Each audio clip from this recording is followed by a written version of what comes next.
گھر میں لڑائی جھگڑے، بے سکونی رہنا اور گھر کا ماحول خراب رہنا، اس سے بچے بھی بگڑ جاتے ہیں، بدتمیز ہو جاتے ہیں، ان کی تربیت خراب ہوتی ہے۔ اس لیے بے سکونی جو ہے اس کو زندگی سے نکالنا بہت ضروری ہے۔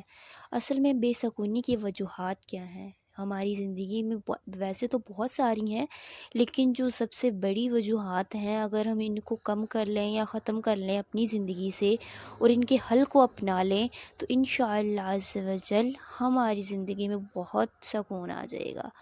اور اللہ پر بھروسہ رکھنا، اللہ پر یقین رکھنا ہر چیز کا حل ہے۔ پہلی وجہ یہ کہ انسان کی سوچ، انسان کی بری سوچ۔ انسان جو سوچتا ہے وہی کرتا ہے۔ انسان کی سوچ اس کو ڈاکٹر بناتی ہے، وہی سوچ انجینئر بناتی ہے، وہی سوچ اس کو اللہ کے قریب کرتی ہے، وہی سوچ اس کو اللہ سے دور کرتی ہے۔ انسان جو سوچتا ہے وہی کرتا ہے۔ انسان کی اعمال کا دار و مدار نیتوں پر ہے، جو وہ عمل کرے گا اس کی نیت پر ہوگا، اور وہ جو نیت کرتا ہے، وہ سوچتا ہے، وہ کرتا ہے۔ اس لیے ہمیں پازیٹیو سوچنا چاہیے، نیگیٹیوٹی کو اپنی زندگی سے نکال دینا چاہیے۔ پازیٹیو تھنکنگ بہت ضروری ہے۔ پازیٹیو سوچیں گے پازیٹیو ہوگا، کیونکہ اللہ انسان کی سوچ کے مطابق ہی اس کے اعمال کو سر انجام دیتا ہے، اور ہمارے سارے اعمال، ہمارے کردار ہماری سوچ پر منحصر ہیں۔ ہم جیسا سوچیں گے ویسا کریں گے۔ اس لیے اچھے اعمال سر انجام دینے کے لیے اپنی سوچ کو اچھا رکھیں۔ مشکل وقت میں بھی اللہ تعالیٰ کو یاد کریں، اللہ تعالیٰ پر امید رکھیں، اور یہی سوچیں کہ اللہ تعالیٰ ہمارے ساتھ ہے۔ اگر کوئی مشکل وقت آیا ہے تو اس کا یہی مطلب ہے کہ اللہ تعالیٰ نے یہ پریشانی بھیجی ہے، ہمارے لیے ہے۔ ہم خوش نصیب ہیں جو اس نے ہمیں چنا ہے، اور اس کو ہم نے فیس کرنا ہے۔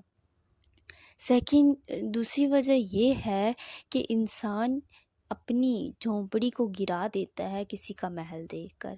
تو یہ دوسری بہت بڑی وجہ ہے کہ کسی کا محل دیکھ کر اپنی جھونپڑی کو گرا دینا۔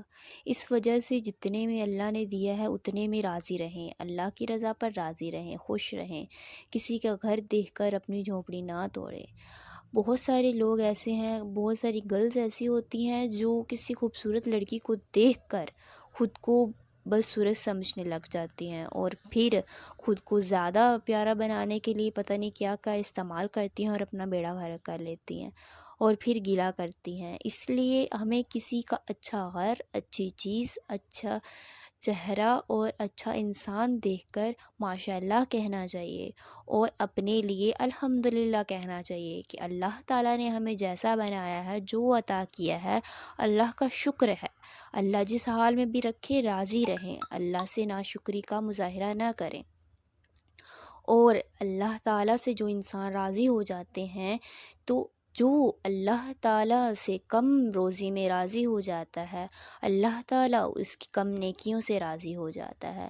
اور تیسری اور سب سے بڑی وجہ ہماری زندگی میں بے سکونی کی نماز سے محرومی ہے۔ نماز سے محرومی انسان کو ڈپریشن میں بھی بھیج دیتی ہے۔ انسان جو ہے اس کا ذہنی سکون کہیں گم سا ہو جاتا ہے۔ وہ لوگوں سے باتیں کرتا ہے، ان سے شیئر کرتا ہے، اپنی پریشانیاں بتاتا ہے، ان کے سامنے روتا ہے، جو کہ انسان کا مذاق بناتے ہیں، انسان کے رازوں کو فاش کرتے ہیں، اور انسان کو بجائے حوصلہ دینے کے اور رلاتے ہیں۔ اس لیے ہمیں وہ جو اتنے آنسو لوگوں کے سامنے بہاتے ہیں، وہی ہم اللہ کے سامنے بہائیں۔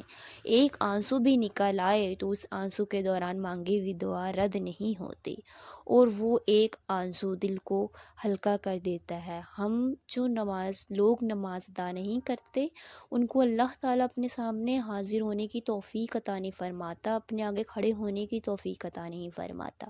اس لیے ہمیں ہدایت ملنی چاہیے۔ ہم دعا کریں کہ اللہ ہمیں نماز پڑھنے کی ہدایت عطا فرما، ہمیں اپنی بارگاہ میں حاضر ہونے کی توفیق عطا فرما۔ جب ہم نماز ادا کریں گے،